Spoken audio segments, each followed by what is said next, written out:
So కొంతమంది students నన్ను doubts అడగడం జరిగింది. అవన్నీ నేను ఇప్పుడు సమాధానాలు చెప్తున్నాను. సో కొన్ని డీటెయిల్ ఎక్స్ప్లెనేషన్ కూడా నేను ఇవ్వడానికి ప్రయత్నం చేస్తాను. సో బేసిక్ ఇన్ఫర్మేషన్ మాత్రం నేను ఇవ్వగలిగింది నేను ఇస్తాను. ఇన్ డీటెయిల్ కంటే డెఫినెట్లీ కౌన్సిలింగ్ అటెండ్ అవ్వాల్సిందే. విజయ్ కుమార్ అని ఒక స్టూడెంట్ అడిగారు, ఇంటర్న్షిప్ చేయడానికి ఎలా అప్రోచ్ అవ్వాలి bro. So Vijay Kumar, first మనము ఇంటర్న్షిప్ అప్రోచ్ అవ్వాలి అంటే సో మనము ఫస్ట్ ఆలోచించాల్సిన విషయం ఏంటంటే, బేసిక్ ఏదైనా కానీ ఒక కోర్స్ అయితే కంపల్సరీ నేర్చుకోవాలి. నేర్చుకున్న తర్వాత మనం ఇంటర్న్‌షాల గాని వీటిల్లో ట్రై చేస్తే మనకి జాబ్ వచ్చేదానికి పాసిబిలిటీస్ ఉంటాయి. ఫస్ట్ అయితే ఏదైనా గాని ఇంటర్న్‌షిప్ అయినా గాని మినిమమ్ బేసిక్స్ అయితే నేర్చుకోవాల్సిందే. So Srikanth, hello sir, I have career gap of 4 years అని చెప్పి డెవాప్స్ నేర్చుకున్నారు. సో కంపెనీస్ ఇంటర్న్‌షిప్ ప్రొవైడ్ చేస్తాయా కెరియర్ గ్యాప్ వాళ్ళకి? సో కెరియర్ గ్యాప్ వాళ్ళకి కంపెనీస్ ఇంటర్న్షిప్ అనేది ప్రొవైడ్ చేసే ఛాన్సెస్ అనేవి చాలా తక్కువ ఉంటాయి. సో ఇదైతే చాలా క్లారిటీగా మీరు తెలుసుకోండి. ఓకే. టెస్టింగ్ పైన కాల్స్ ఉన్నాయా? మాన్యువల్ టెస్టింగ్ మీద కాల్స్ ఉన్నాయా అని అడిగారు. మాన్యువల్ టెస్టింగ్ మీద కాల్స్ అయితే లేవు. ఆటోమేషన్ కంపల్సరీ నేర్చుకోవాలి. అండ్ దెన్ 2017 వాళ్ళకి ఫ్రెషర్ గా ఆపర్చునిటీ ఇంకా ఉందా అని అడిగారు. ఎస్, ఆపర్చునిటీ ఉంది. ఏ డొమైన్ మీద ఉంది అనేది మనము కౌన్సిలింగ్ అటెండ్ అవ్వండి, ఎక్స్ప్లెయిన్ చేస్తాను మీ ప్రొఫైల్ బట్టి.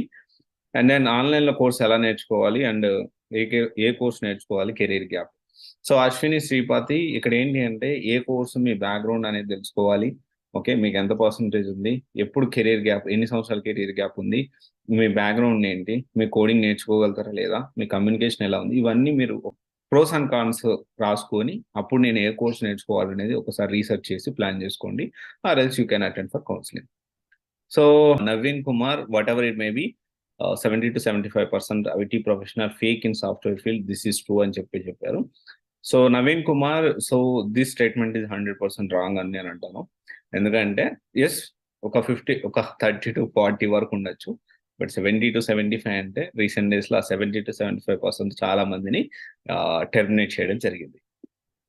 And then Shivakumar, present testing పైన అదే అడిగారు. సో ఇంకొక student same question. So testing పైన మాన్యువల్ టెస్టింగ్ పైన కాల్స్ ఉన్నాయంటే లేవు. అండ్ దెన్ టెస్టింగ్ పైన ఇంటర్న్షిప్స్ ఉన్నాయి, కంపెనీస్ ఉన్నాయంటే, సో టెస్టింగ్ టైం అంటే ఇప్పుడు జావా మీద కంపెనీస్ లిస్ట్ చెప్పినప్పుడు ఒకరు అడిగారు విజయ్ అని చెప్పి. సో ఇక్కడ విజయ్ ఏమంటున్నానంటే, ఇంటర్న్ చాలా వెళ్ళు, నువ్వు ఫ్రెషర్ అయితే తొందరగానే నీకు వస్తుంది, పెద్ద ప్రాబ్లం ఏమి ఉండదు. ఇంటర్న్షిప్ అనేది ఓన్లీ, ఇంకొక విషయం ఏంటి అంటే ఓన్లీ ఇంటర్న్షిప్ ఒకటే కాదు, దాంతోపాటు జాబ్ కూడా ట్రై చేయండి. ఓకే. తర్వాత వచ్చేసి టీసీఎస్ కెన్యా, okay, TCS program name for career gap students. Yes, women కి దీని గురించి అంటే కెరీర్ గ్యాప్ ఉన్న కొన్ని టీసీఎస్ కంపెనీ అలో చేస్తుంది. అదైతే మీరు ఒకసారి టీసీఎస్ పోర్టల్కి వెళ్ళి చెక్ చేయండి, డెఫినెట్లీ ఉంటుంది. అది కొంచెం ఫైండ్ అవుట్ చేయాలి. ఫైండ్ అవుట్ చేసి నేను నీకు కమెంట్ రూపంలో తెలియజేస్తాను. ఓకే లావణ్య బ్రదర్, ఫ్రెషర్స్ కూడా బీజీవీ డిపెండ్, ఫ్రెషర్కి అంత ఏమి ఉండదు. Okay.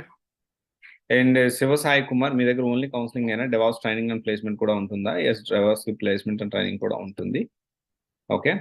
And Jilan Ashrafi, very useful information shared Vanya గారు, థ్యాంక్ యూ అని చెప్పారు. So welcome, you welcome, thank you. And I'm mechanical engineer చేశాను, నాకు కూడా ఇంటర్న్షిప్. ఎస్ రామ్ ప్రసాద్ ఇస్తారు, రామ్ ప్రసాద్ అనే స్టూడెంట్ అడిగారు. ఎస్ ఉంటుంది. Find out HR contact number. Definitely దీని గురించి హెచ్ఆర్ ఫైండ్ సింపుల్, లింక్డ్ఇన్ లో చూసుకోవచ్చు. సో లింక్డ్ఇన్ లో మనకి హెచ్ఆర్ కాంటాక్ట్ నెంబర్ అనేది దొరుకుతుంది, మంచి ప్రాబ్లం ఏం లేదు. సో దానికొండ ఈ డౌట్ అనేది అడిగారు. ఓపెన్ డిగ్రీ యూజ్ అవుతుందా? శివ తాడిశెట్టి, ఎస్ అవుతుంది, ప్రాబ్లం లేదు. అండ్ ఇంకొకటి ఆడాల రాజేష్ బాలు అని చెప్పి ఒక సేమ్ సిచ్యువేషన్ నాది కూడా అన్న. నా ఫ్రెండ్స్ కి ఏదైనా ఈజీగా వస్తుంది, నాకు చిన్నదన్నా కానీ చాలా కష్టపడి కన్నే రావట్లేదు, that to without others help, ఒక్కోసారి చాలా కష్టంగా అనిపిస్తుంది అని చెప్పి అన్నాడు.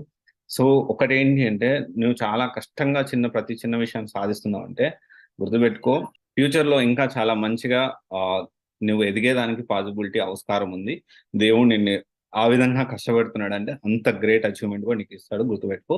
సో బేసిక్ గా ఇంతవరకు అయితే నేను ఇవ్వగలిగాను. సో ఇన్ డీటెయిల్ గా అయితే మనము కౌన్సిలింగ్ అనేది ఉంటుంది, లేకపోతే మీ ఓన్ గా కూడా మీరు ట్రై చేయొచ్చు, ప్రాబ్లం లేదు. ఏదైనా కౌన్సిలింగ్ లో అటెండ్ అయ్యే మనం తెచ్చుకోవాలి నా కాన్సెప్ట్ అయితే అస్సలు లేదు, అదైతే గుర్తుపెట్టుకోండి. Okay, thank you.